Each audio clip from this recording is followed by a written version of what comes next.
প্রতারণার শিকার এক তাঁত শিল্পী, অ্যাকাউন্ট থেকে গায়েব 1,06,000 টাকা। এই খবরটি নিবেদন করছেন বর্ষাক Medicare chemist and druggist centre. এখানে পাবেন সঠিক মানের ওষুধ ও বেবি ফুড। হোম ডেলিভারিরও সুব্যবস্থা রয়েছে। ব্যাংকের এটিএম থেকে এটিএম কার্ড বদল করে টাকা তুলে নেওয়ার ঘটনা সামনে এলো। এবার শান্তিপুরে এটিএম থেকে টাকা তুলতে গিয়ে প্রতারকের ফাঁদে পা দিয়ে 1,06,000 টাকা খোয়ালো এক যুবক। আর এই ঘটনা সামনে আসার পর স্বাভাবিকভাবেই চাঞ্চল্য ছড়িয়েছে এলাকায়। সূত্রের খবর, ফুলিয়ার দিব্যডাঙ্গার বাসিন্দা এক যুবক বৃহস্পতিবার শান্তিপুর হাটে যান। অভিযোগ, হঠাৎ টাকার প্রয়োজন হলে ওই যুবক এক বেসরকারি ব্যাংকের এটিএমে যান টাকা তুলতে। ওই যুবক এটিএম থেকে টাকা তোলার চেষ্টা করেও টাকা ওঠেনি। তখন ওই যুবককে সাহায্য করতে এগিয়ে আসে এক অজ্ঞাত পরিচয় এক ব্যক্তি। অভিযোগ, ঠিক করে মেশিনে কার্ড লাগাতে হবে, এই অছিলায় ওই যুবকের এটিএম কার্ড বদল করে নেয়। এরপরই দফায় দফায় 1,06,000 টাকা তুলে নেওয়া হয় ওই যুবকের অ্যাকাউন্ট থেকে। প্রতারকের পাল্লায় পড়েছে বুঝতে পেরে শান্তিপুর থানায় লিখিত অভিযোগ দায়ের করে ওই যুবক। ঘটনার তদন্ত শুরু করেছে শান্তিপুর থানার পুলিশ।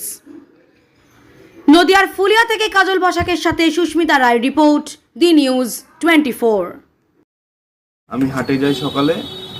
হাট থেকে আমি কোনো কারণবশত এটিএমে আমার টাকার দরকার ছিল, তার জন্য হাটের সামনে হাট থেকে বেরিয়ে HDFC এটিএম ছিল মেশিন, ওইখানে আমি টাকা তুলতে যাই। টাকা তোলার পর অনেকক্ষণ চেষ্টা করার পর কার্ড সেখানে ঢুকি এটিএম মেশিনে পাসওয়ার্ড দেওয়ার পর যখন কাজ না হয়, তখন এক ব্যক্তি আসে ভেতরে, এসে আমাকে বলে যে দাদা কার্ডটা ঢোকাতে হবে, দিয়ে পাসওয়ার্ড আগে দিতে হবে, তারপর কাজ করবে, নতুন সিস্টেম করেছে এরকম। দিয়ে আমি ঢুকিয়ে আবারও পাসওয়ার্ড দিয়ে চেষ্টা করলাম, তাও হলো না। তারপর ওই ব্যক্তি আমাকে বলল যে কার্ডটা একটু ভালো করে ভিতরে দিন। তখন ওই ব্যক্তিটা কার্ডটা উনি নিজে হাত দিয়ে ভেতরে ঢুকিয়ে দিয়েছিল ভালো করে, দিয়ে বললো এবার দিন হবে। দিয়ে দিলাম, হলো না। অনেকবার করার পর হলো না এরকম। তারপর আমি বেরিয়ে চলে আসলাম। তার বেরিয়ে আসার মোটামুটি 20 থেকে 25 মিনিট পর আমার ফোনে SMS আসলো যে আপনার অ্যাকাউন্ট থেকে 10,000 উইথড্রল হয়ে গেছে। সাথে সাথে তখন আমি ব্যাংকের কর্মীর সাথে যোগাযোগ করলাম। সে বলল যে অসুবিধা নেই, এরকম হয় টেকনিক্যাল ফল্টের জন্য, পরে আবার ঠিক হয়ে যাবে, অটোমেটিক 24 ঘন্টার মধ্যে টাকা ঢুকে যাবে। দিয়ে কিছুক্ষণ পর দেখি আবার 10 করে কেটেই যাচ্ছে। আমি আবারও ফোন করলাম। ফোন করার পর বলছে আপনার ডকুমেন্টস, এই অনেক কিছু চাইলো আমার কাছে, ডকুমেন্টস সব দিলাম, চেক করে বলল এখানে তো কোনো সমস্যা নেই। তারপর কেটে দিলাম। আবারও দেখলাম SMS আসছে, কেটেই যাচ্ছে 10 করে। ফোন করলাম, বললো তুমি ইমিডিয়েটলি ব্যাংকে যাও, ওইখানে গিয়ে যোগাযোগ করো। ব্যাংকে একজনের নাম বললো, সেইখানে গিয়ে আমি ব্যাংকে তার সাথে যোগাযোগ করলাম। ওই ব্যাংকে যাওয়ার পর বুঝতে পারলাম যে আমার এটিএম কার্ড এক্সচেঞ্জ করে নিয়েছে। আমার সন্দেহ উনিই নিয়েছে, তার কারণ উনি এটিএম থেকে বেরিয়ে যাওয়ার পরে তার 20 থেকে 25 মিনিট পরে আমার টাকা কাটা শুরু হয়। কত টাকা ছিল অ্যাকাউন্টে? ছিল 1,06,000 টাকা। 1,06,000 টাকায় তুলে নিয়েছে। 10 করে 10 বার তুলেছে, আর একবার তুলেছে 6,000 টাকা। আমার লিমিট ছিল কার্ডের 1 লাখ টাকা। 1 লাখ টাকা তোলা হওয়ার পর যখন আর এটিএম থেকে তুলতে পারিনি, তখন একটা পেট্রোল পাম্পে গিয়েছিল। পেট্রোল পাম্পের নাম হলো কমলা সার্ভিস সেন্টার পেট্রোল পাম্প। ওইখান থেকে গিয়ে 2,000 টাকা, ওখানে গিয়ে আমরা খোঁজ নিয়েছিলাম। ওখান থেকে সে 2,000 টাকা তেল নিয়েছিল ওই কার্ডের মাধ্যমে, আর 4,000 টাকা ক্যাশ নিয়েছিল। ওইখান থেকে আমরা জানতে পারি। থানায় অভিযোগ জানিয়েছি, তারপর ব্যাংকে যা যা করণীয় করে এসেছি।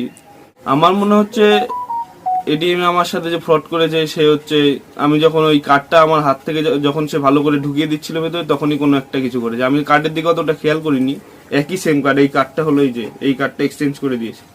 একই ব্যাংকের কার্ড, নামটা আলাদা। আমি দেখতে পারিনি কার্ডটা।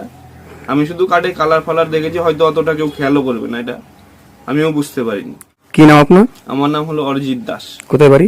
বাড়ি ফুলিয়া দিব্যডাঙ্গা। সেটা তো আমরা ভোরবেলায় শুয়েছিলাম, ভোরবেলায় যাই হাটে কাজ সেরে এখন কোন কারণে এটিএমে গেছিল, আর দরকার বিশেষে গেছিল এটিএমে টাকা তুলতে নেই। এই দুর্ঘটনা আমরা শুনতে পাই অনেকটা দেরিতেই, ফোনের মাধ্যমে। তাও অন্য লোকের মুখ থেকে বলেনি যে বলতে সাহস পাইনি, বা যে কোনো কারণে আমরা অসুস্থ হয়ে যাব, আমাদের তো কিছু নেই, এমনিতে ভাঙা বাড়িঘর, এর জন্য আরো আমাদের সরাসরি বলেনি, ভয়া হয়ে কথাটা শুনতে পেরেছি। কি করেন পেশায়?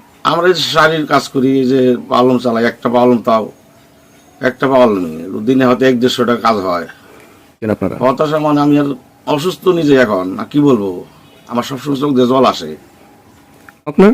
অধীর দাস। আপনার কি হয়? আমার ছেলে। এই খবরটি নিবেদন করছেন দাস এন্টারপ্রাইজ। একই ছাদের তলায় পেয়ে যাবেন বাড়ি তৈরির সামগ্রী। ঠিকানা ফুলিয়ার অ্যাক্সিস ব্যাংকের পাশে। আজই আসুন।